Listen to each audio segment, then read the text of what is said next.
Hello friends, എല്ലാവർക്കും നമ്മുടെ ചാനലിലേക്ക് സ്വാഗതം. ഇതെനിക്ക് റീവർക്കാനായിട്ട് വന്ന ഒരു ആംപ്ലിഫയറാണിത്. സ്റ്റീരിയോ ആണ്, 200+200 വാട്ട്സ് ആംപ്ലിഫയറാണിത്. കസ്റ്റമർ പാർട്സ് എല്ലാം വാങ്ങി ആരുടെയോ അടുത്ത് കൊടുത്ത് ചെയ്യിച്ചു എന്നാണ് പറഞ്ഞത്. അപ്പോൾ ആൾ ചെയ്തത് മൊത്തത്തിൽ കുളമാക്കി വെച്ചേക്കുമായിരുന്നു. ഫുള്ള് നോയ്സും കാര്യങ്ങളും, പിന്നെ അവിടെ ഇവിടെയൊക്കെ ഷോർട്ടായിട്ടും അങ്ങനെയൊക്കെയാണ് എനിക്ക് കിട്ടിയത്. നമ്മൾ സീരീസ് ലാമ്പിലിട്ട് നോക്കുമ്പോൾ തന്നെ ഇത് ഫുള്ള് ഷോർട്ടായിരുന്നു കിട്ടിയ സമയത്ത്. പിന്നെ നമ്മൾ കുറേ മാറ്റങ്ങളൊക്കെ വരുത്തി നമ്മുടേതായിട്ട് രീതികൾ വയറിങ് കാര്യങ്ങളെല്ലാം മാറ്റി ഇപ്പോൾ ഇതിനെ ഏതാണ്ട് റെഡിയാക്കി എടുത്തേക്കാണ്. ഇപ്പോൾ കസ്റ്റമർ മേടിച്ച പാർട്സുകളെല്ലാം അത്യാവശ്യം നല്ല ക്വാളിറ്റി ഉള്ള സാധനമാണ് യൂസ് ചെയ്തേക്കുന്നത്. ഞാൻ ഇൻറ്റീരിയറിൽ കാണിക്കുമ്പം പറയാം, ഓരോ കാര്യങ്ങൾ കാണിച്ചു തരാം. ഇതാണ് ഇതിൻ്റെ ഒരു ഫ്രണ്ട് പാനൽ വരുന്നത്. ഫ്രണ്ട് പാനൽ തന്നെ അത്യാവശ്യം നോബ്സൊക്കെ ഉണ്ട്. 2.1 ആയിട്ട് വേണേൽ അപ്ഗ്രേഡ് ചെയ്യാവുന്ന രീതിയിലാണ് പാനൽ കാര്യങ്ങളൊക്കെ ചെയ്തേക്കുന്നത്. അതിൻ്റെ കൺട്രോൾസും എല്ലാം കൊടുത്തിട്ടുണ്ട്. ഫ്രീക്വൻസിയും സബ് വൂഫറിൻ്റെ വോളിയം കാര്യങ്ങളെല്ലാം കൊടുത്തിട്ടുണ്ട്. അപ്പോൾ ഇത് റിമോട്ട് കിറ്റ് ബേസ്ഡ് ആയിട്ടുള്ള ആംപ്ലിഫയർ ആണ്. നമുക്ക് കൂടുതൽ കാര്യങ്ങൾ അടുത്തോട്ട് ചെന്ന് നോക്കാം. അപ്പോൾ ഇതിൻ്റെ ഉള്ളിലേക്ക് നോക്കുകയാണെങ്കിൽ ആദ്യം തന്നെ നമുക്ക് കാണാൻ പറ്റുന്നത് ഒരു വലിയൊരു ടൊറോയിഡൽ ട്രാൻസ്ഫോമറാണ്. ഇത് 35.035 22 ആംപിയർ ഉണ്ടെന്നാണ് പറഞ്ഞേക്കുന്നത്. അങ്ങനെയാണ് ഇതിൽ എഴുതിയേക്കുന്നത്. അത്ര ഉണ്ടോ എന്ന് എനിക്കറിയില്ല. ഇത് ഡൽഹി മെയ്ഡാണ്. ഇന്ത്യൻ എക്സ്ട്രീം ഓഡിയോ എന്ന് പറഞ്ഞിട്ടൊരു ടീമുണ്ട്, അവർ ചെയ്യുന്ന ട്രാൻസ്ഫോമറാണ്. അപ്പോൾ ഇതിൻ്റെ ആൾ, അതായത് ഈ ആംപ്ലിഫയറിൻ്റെ ഓണർ, ചെയ്യാൻ വേണ്ടിയിട്ട് അവരുടെ കയ്യിൽ നിന്ന് പാർട്സ് മേടിച്ചാണ്, ഓർഡർ ചെയ്ത് മേടിച്ചാണ് ഈ ട്രാൻസ്ഫോമർ. പുള്ളിക്ക് ഒരു 2.1 ആയിട്ട് ചെയ്യാൻ വേണ്ടിയിട്ടാണ് ഇത്രയും ആംപിയർ പറഞ്ഞ് മേടിച്ചത്. പക്ഷേ അത്രയും ആംപിയർ ഉണ്ടോയെന്ന് എനിക്ക് അറിയില്ല. എങ്ങനെ പോയാലും ഒരു 15 ആംപിയർ ഉറപ്പായിട്ട് ഇതിനകത്തുണ്ട്, അത് ഗ്യാരണ്ടിയാണ്. പിന്നെ ബാക്കി കാര്യങ്ങൾ നോക്കുകയാണെങ്കിൽ റിമോട്ട് കിറ്റ് ബേസ്ഡ് ആണല്ലോ. ഡിടെക്കിൻ്റെ ഒരു 2.1 റിമോട്ട് കിറ്റാണ് നമ്മൾ യൂസ് ചെയ്തിരിക്കുന്നത്. എല്ലാ പാർട്സും ഇതിലുണ്ടായിരുന്നു തന്നെയാണ്. നമ്മൾ എക്സ്ട്രാ ഇപ്പോൾ ഒന്നും തന്നെ ആഡ് ചെയ്തിട്ടില്ല. പക്ഷേ വയറിങ് നമ്മൾ ഫുള്ളായിട്ട് പൊളിച്ച് പണിതിട്ടുണ്ട്. അതേപോലെ പിന്നൊരു കാര്യമെന്ന് വെച്ചാൽ, ഇതിൻ്റെ മെയിനായിട്ടുള്ളൊരു പ്രശ്നം എന്ന് വെച്ചാൽ, കസ്റ്റമർ കൊണ്ടുവന്നപ്പോൾ ഇതിനകത്ത് ഉണ്ടായിരുന്ന വയേഴ്സ് അതെല്ലാം ഒരു എന്താ പറയുക, വളരെ കട്ടി കുറഞ്ഞ റിബൺ വയർ. എനിക്ക് തോന്നുന്നു 7/36 ഗേജുള്ള റിബൺ വയറാണ്. അപ്പോൾ കിട്ടാവുന്നതിൽ ഏറ്റവും നൈസായിട്ടുള്ള കേബിൾ. അപ്പോൾ അത് വെച്ചിട്ടാണ് ഇതിൻ്റെ ഇൻപുട്ട്, ഓഡിയോ ഇൻപുട്ടും കാര്യങ്ങളും എല്ലാം കൊടുത്തിരുന്നത്. പവർ സപ്ലൈക്കും ഒക്കെ ആ വയർ തന്നെയാണ് യൂസ് ചെയ്തിരുന്നത്. അപ്പോൾ നമ്മളതെല്ലാം മാറ്റിയിട്ടുണ്ട്. ഓഡിയോയ്ക്ക് വേണ്ടിയിട്ട് നമ്മൾ ഷീൽഡ് വയർ യൂസ് ചെയ്തിട്ടുണ്ട്. ഇവിടെ എല്ലാം ഷീൽഡാക്കി. അതുപോലെ പവർ സപ്ലൈക്ക് വേണ്ടിയിട്ട് അത്യാവശ്യം കുഴപ്പമില്ലാത്ത കുറച്ച് ഗേജുള്ള വയർ നമ്മൾ ആഡ് ചെയ്തിട്ടുണ്ട്. അപ്പോൾ ഇങ്ങനത്തുള്ള ചെറിയ ചെറിയ കാര്യങ്ങൾ ശ്രദ്ധിച്ചാൽ മാത്രമേ നമുക്ക് ക്വാളിറ്റി ഉള്ളൊരു പ്രോഡക്റ്റ് ഉണ്ടാക്കിയെടുക്കാൻ പറ്റുള്ളൂ. അപ്പം നേരത്തെ ചെയ്തു കൊടുത്ത ആളുടെ വാചകമടിയിൽ വീണതായിരിക്കാം, കസ്റ്റമർ പറയാൻ പറ്റില്ല.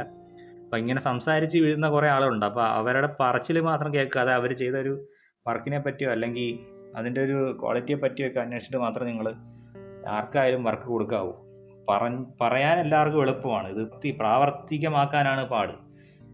അപ്പോൾ അങ്ങനത്തുള്ള പ്രശ്നങ്ങൾ ഒഴിവാക്കാൻ നോക്കുക. നിങ്ങൾ നല്ലപോലെ നോക്കിയിട്ട് മാത്രം വർക്ക് ചെയ്യിപ്പിക്കുക. നമുക്ക് ബാക്കി കാര്യങ്ങളൊക്കെ വരാം. അപ്പോൾ ഇതിനകത്ത് യൂസ് ചെയ്തേക്കുന്നത് റിമോട്ട് കിറ്റ് ഉണ്ട്. റിമോട്ട് കിറ്റ് തന്നെ ഇൻബിൽട്ടായിട്ട് ബാസ് ട്രിപ്പിൾ കൺട്രോൾസ് എല്ലാം ഉണ്ട്. അതുകൂടാതെ SD ഓഡിയോ ടെക്കിൻ്റെ ഒരു 3-way ടോൺ കൺട്രോൾ ആഡ് ചെയ്തിട്ടുണ്ട്. ഇത് 4 IC പ്ലസ് ഒരു ഗെയിനർ സെക്ഷന് വേണ്ടിയിട്ട് അത് ഇൻബിൽട്ടായിട്ട് വരുന്നത്. അതിന് വേണ്ടി ഒരു സെപ്പറേറ്റ് IC ബേസ്ഡ് ആണ്. പിന്നെ സെസാട്ടോൻ്റെ ഒരു സബ് ഫിൽട്ടർ, അത് നമ്മൾ പവർ സപ്ലൈ കൊടുത്തിട്ടില്ല, വെറുതെ വെച്ചേക്കാണ്. നമുക്ക് ഭാവിയിൽ 2.1 ആയിട്ട് അപ്ഗ്രേഡ് ചെയ്യണമെങ്കിൽ അപ്പോൾ യൂസ് ചെയ്യാൻ വേണ്ടിയിട്ട്. അപ്പോൾ ഇവിടെ ഒരു സ്പേസ് ഇട്ടേക്കുന്നത് കാണാം. അപ്പോൾ അതെന്ന് വെച്ചാൽ സബിൻ്റെ ബോർഡ് ആഡ് ചെയ്യാൻ വേണ്ടിയിട്ട് വെച്ചേക്കുന്നതാണ്. ഇപ്പോൾ അത് സ്റ്റീരിയോ ആയിട്ടാണ് വർക്ക് ചെയ്യുക. പിന്നെ സെസോട്ടോൻ്റെ തന്നെയാണ് പവർ സപ്ലൈ ബോർഡും വെച്ചേക്കുന്നത്. ഈ ബോർഡൊക്കെ ഷോർട്ടായിരുന്നു എൻ്റെ കയ്യിൽ കിട്ടിയപ്പോൾ. അടിയിൽ കുറച്ച് ട്രാക്കൊക്കെ കത്തിപ്പോയിട്ടുണ്ടായിരുന്നു. അങ്ങനത്തുള്ള കുറച്ച് ഇഷ്യൂസൊക്കെ ഉണ്ടായിരുന്നു. പിന്നെ ഇതിൽ യൂസ് ചെയ്യുന്ന കപ്പാസിറ്റർ ജുൻസിലിൻ്റെ 10,000 UF 63 വോൾട്ട് 4 യൂസ് ചെയ്തിട്ടുണ്ട്. 3510 മെറ്റൽ ഡയോഡ് യൂസ് ചെയ്തിട്ടുണ്ട്. പിന്നെ ബാക്കി കാര്യങ്ങളൊക്കെ വരികയാണെങ്കിൽ ഡിടെക്കിൻ്റെ തന്നെ ഒരു standby board, soft starter with standby, അത് യൂസ് ചെയ്തിട്ടുണ്ട്. അതിന് വേണ്ടിയിട്ടാണ് ഈ ഒരു ചെറിയ ട്രാൻസ്ഫോമർ, അത് ഓപ്പറേറ്റ് ചെയ്യാൻ വേണ്ടി ചെറിയൊരു ട്രാൻസ്ഫോമർ നമ്മൾ കൊടുത്തിട്ടുണ്ട്. പിന്നെ ഉള്ളതെന്ന് വെച്ചാൽ SD ഓഡിയോസിൻ്റെ 200+200 watts stereo high power amplifier, 400 watts RMS കിട്ടുന്നതാണ്. 50-0-50 DC സപ്ലൈ ആണ് വേണ്ടുന്നത്. നമ്മൾ 50-0-50 തന്നെയാണ് കൊടുത്തേക്കുന്നത്. അതായത് 35.035 ട്രാൻസ്ഫോമർ. പിന്നെ ഇവിടെ നിങ്ങൾക്ക് കാണാൻ ചെറിയൊരു ബോക്സ്, ഇത് ഒരു LED ഡ്രൈവറിൻ്റെ കേസാണ്. ഇതിനകത്താണ് നമ്മൾ റിലേ വെച്ചിട്ട് ഈ ടോൺ ബോർഡ് ഓണും ഓഫും ചെയ്യുന്നത്. അതായത് ടോൺ ബോർഡിൽ കൂടെയുള്ള ഔട്ട്പുട്ടും ടോൺ ബോർഡ് ഓഫ് ചെയ്തിട്ട് റിമോട്ട് കിറ്റിൻ്റെ മാത്രം ഔട്ട്പുട്ട് നമുക്ക് യൂസ് ചെയ്യാൻ പറ്റും. അതായത് ഇത് രണ്ടും തമ്മിൽ സ്വിച്ച് ചെയ്യാം. ഇത് വെച്ച് വേണമെങ്കിൽ കേൾക്കാം, അതില്ലാണ്ട് ഇത് വെച്ച് വേണമെങ്കിലും കേൾക്കാം. അങ്ങനത്തെ ഉള്ള രീതിയിലുള്ളൊരു റിലേ, അത് സ്വിച്ച് ബേസ്ഡ്, അതിൻ്റെ സ്വിച്ച് കാര്യങ്ങളൊക്കെ പുറകെ കൊടുത്തിട്ടുണ്ട്.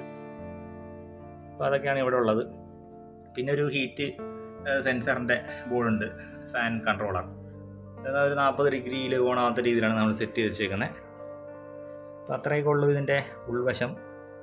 നമുക്കിതൊന്ന് ഓണാക്കി നോക്കാം. ഇപ്പോൾ ഇത് സ്റ്റാൻഡ് ബൈ മോഡലാണ്. നിങ്ങൾക്ക് ഇവിടെ കാണാം, ഇവിടെ ഒരു LED ബ്ലിങ്ക് ചെയ്യുന്നുണ്ട്. അപ്പോൾ ഈ പവർ ബട്ടൺ പ്രസ് ചെയ്യുമ്പോഴത്തേക്ക് ഓണാവും. ഡിടെക്കിൻ്റെ റിമോട്ട് കിറ്റ്. പിന്നെ നമ്മളിവിടെ ഒരു ലൈറ്റ്, ഈ ലൈറ്റ് നമുക്ക് 2 കളറ് ചേഞ്ച് ചെയ്യാൻ പറ്റും. ഈ യെല്ലോ ആയിട്ടും പറ്റും. പിന്നെ ഇതിൻ്റെ ബാക്കിൽ സ്വിച്ച് കൊടുത്തിട്ടുണ്ട്, അത് വെച്ചിട്ട് ബ്ലൂ ആക്കാം. ബ്ലൂ ആൻഡ് യെല്ലോ ഓഫും ചെയ്യാൻ പറ്റും. അപ്പം അങ്ങനത്തെ ഒരു ഓപ്ഷൻ കൊടുത്തിട്ടുണ്ട്.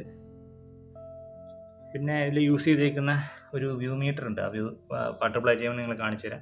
അതിൻ്റെ ഡിടെക്കിൻ്റെ തന്നെയാണ്. അപ്പോൾ ഇങ്ങനെയൊക്കെയാണ് ഇതിൻ്റെ ഉൾവശം വരുന്നത്. ഇപ്പോൾ കാര്യങ്ങൾ നിങ്ങൾക്ക് കാണാം, നോയ്സോ കാര്യങ്ങളൊന്നുമില്ല. ഞാൻ സ്പീക്കറിൻ്റെ അടുത്താണ് മൈക്ക് ചെയ്ത് കൊണ്ട് പിടിച്ചേക്കുന്നത്. ചെറിയൊരു ട്വീറ്ററിൽ നിന്നുള്ള ഒരു ചെറിയ ഹിസ്സിങ്, അത് നോർമലാണ്, അത് മാത്രമേ ഉള്ളൂ. വേറെ നോയ്സോ കാര്യങ്ങളോ ഒന്നും തന്നെ ഇല്ല. അപ്പോൾ അത്രയും സൈലൻ്റാക്കി നമ്മൾ എടുത്തിട്ടുണ്ട്. ഞാൻ 1-2 പാട്ടുകളുടെ വീഡിയോ കൂടെ ആഡ് ചെയ്തിട്ട് ഈ വീഡിയോ വൈൻഡപ്പ് ചെയ്തേക്കാം. അധികം നേരം ഇടാൻ പറ്റില്ല, പോസ് ചെയ്ത് 8 സെക്കൻഡ് വീതം കേൾപ്പിക്കാം. Okay friends, thank you. അപ്പോൾ ഈ ചാനൽ നിങ്ങൾ സബ്സ്ക്രൈബ് ചെയ്യുക, ലൈക്ക് ചെയ്യുക, അങ്ങനത്തെ ഉള്ള കാര്യങ്ങളൊക്കെ ചെയ്യുക. അപ്പോൾ ഒരുപാട് വ്യൂസും കാര്യങ്ങളൊക്കെ നമുക്ക് കിട്ടുന്നുണ്ട്, പക്ഷേ സബ്സ്ക്രൈബേഴ്സ് വളരെ കുറവാണ്. നിങ്ങൾ സബ്സ്ക്രൈബ് ചെയ്ത് സപ്പോർട്ട് ചെയ്താൽ മാത്രമേ നമുക്ക് ഇനി ഇങ്ങനത്തുള്ള വീഡിയോസ്, അതായത് കൂടുതലും ഇൻഫോർമേറ്റീവ് ആയിട്ടുള്ള വീഡിയോസാണ് ചെയ്യാൻ ഉദ്ദേശിക്കുന്നത്.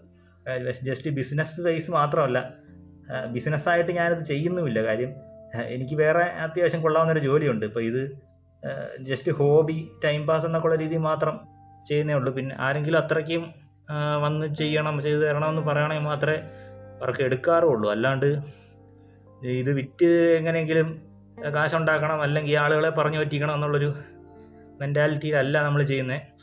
അപ്പോൾ എനിക്കൊന്നേ പറയുള്ളൂ, നിങ്ങൾ ഈ കൂടുതൽ വാചകം അടിച്ച് ആളെ വീഴ്ത്തുന്നവരുടെ അടുത്ത് പോകുമ്പോൾ ശ്രദ്ധിക്കുക. അപ്പോൾ മാക്സിമം അതിനെപ്പറ്റിയെല്ലാം അന്വേഷിച്ച് പഠിച്ചിട്ട് മാത്രം അവരെ വർക്ക് ഏൽപ്പിക്കുക. ഓക്കെ, അപ്പോൾ ശരി, താങ്ക് യു. വേറൊരു വീഡിയോ ആയിട്ട് മറ്റൊരു ദിവസം കാണാം.